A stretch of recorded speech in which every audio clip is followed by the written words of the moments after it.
Today, I am going to try to record one of the fastest Star Wars videos I've ever done.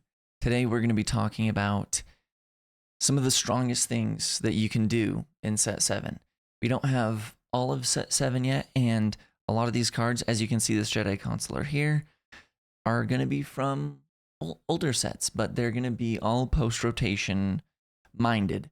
So, one of the first things, you've probably seen it if you've been trying to playtest at all for Set 7, Jedi Consular and Virgin's Temple have been extremely strong things to do.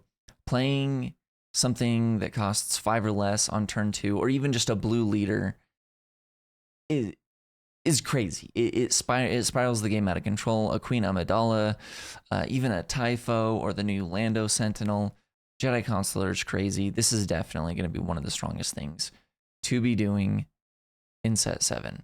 Speaking of Blue Leader, I've kind of got a combo here of Blue Leader, Queen Amidala, and Kelleran Beck.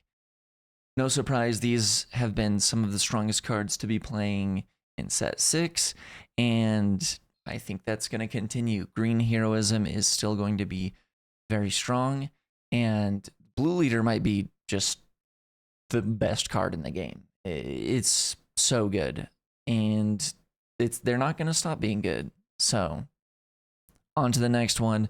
I've got a combo here of the Cantwell Arrestor Cruiser and Turbo Laser Salvo.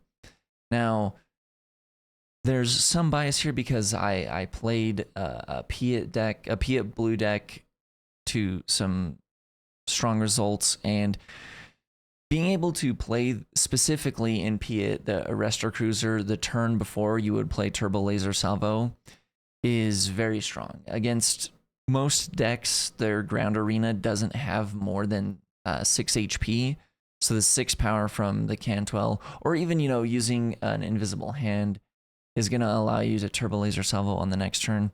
Granted, they don't have resupply to get up there as fast. They could potentially play the Expendable Mercenary, but we'll have to see how that all plays out. But I think that Turbo Laser Salvo and Cantwell will be strong cards.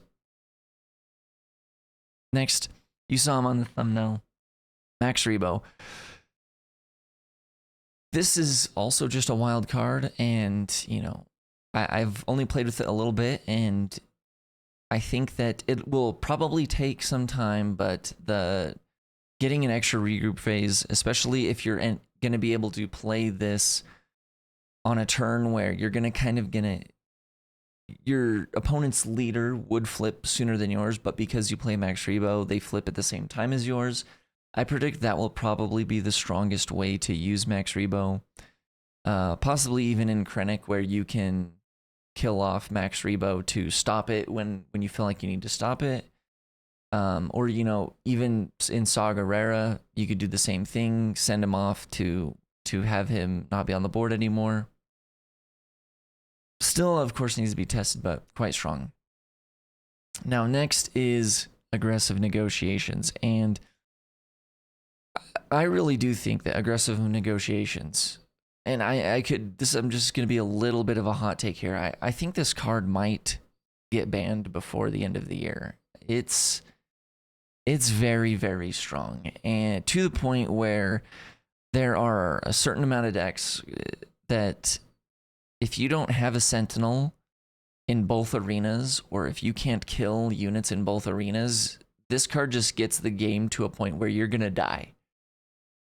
And you could still have like 10 HP left on your base.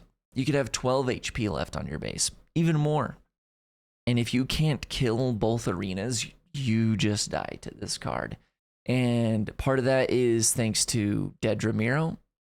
Part of that is the new Darth Vader decks that are playing this new Darth Vader, and also especially the new Jyn Erso leader here.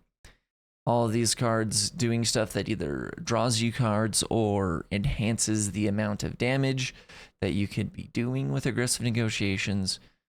Just makes it so strong. And Cinta, Kaz, in combination with Darth Vader, of course, being able to, if you're not playing against a particular fast deck, that Darth Vader and Cinta combo with, or Darth Vader into Cinta, and then if Darth Vader doesn't die the next turn, you aggressive negotiations and your opponent just dies, is super crazy.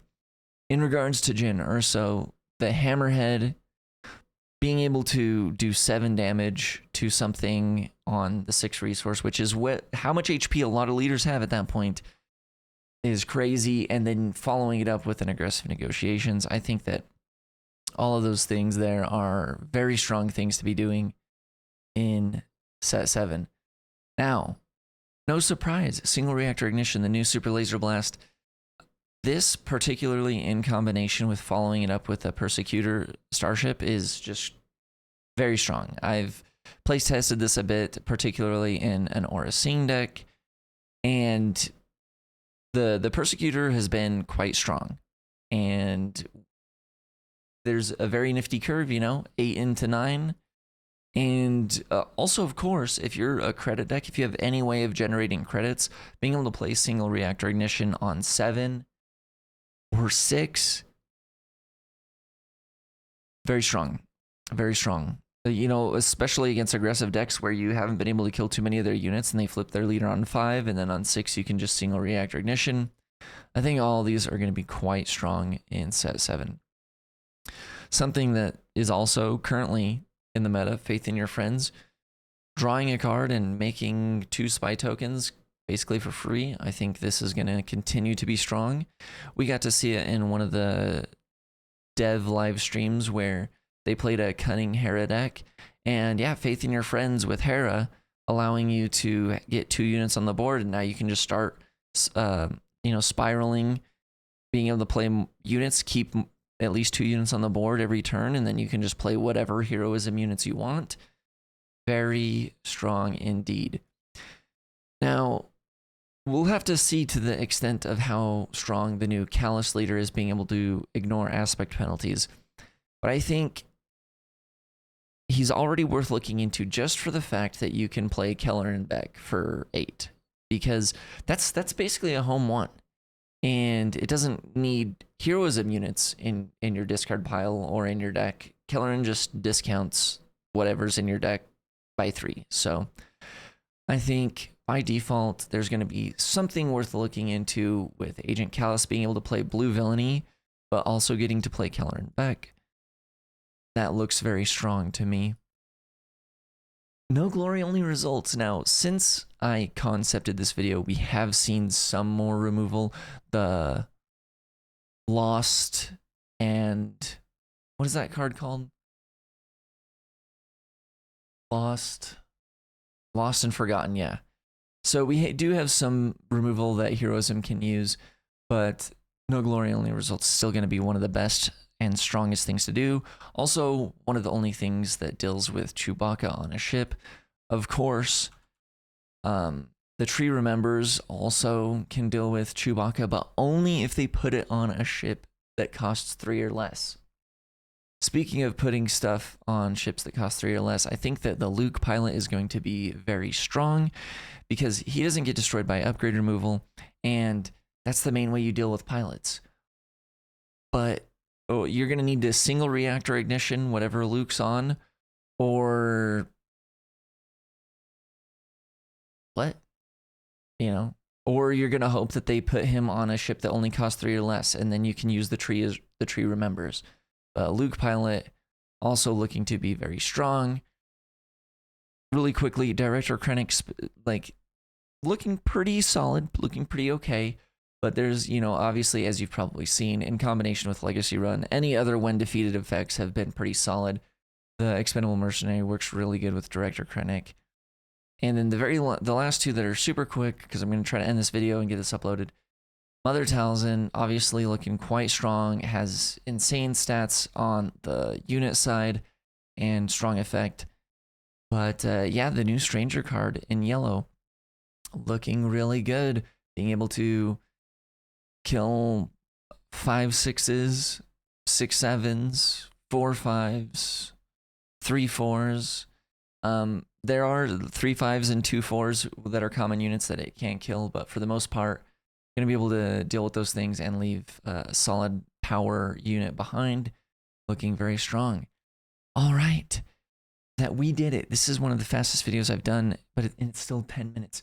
I hope you enjoyed the video. I'm going to keep coming up with some more strong things to do in set 7.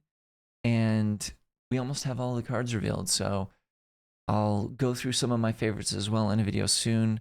And I hope to be getting more videos out to you more frequently. See you in the next one.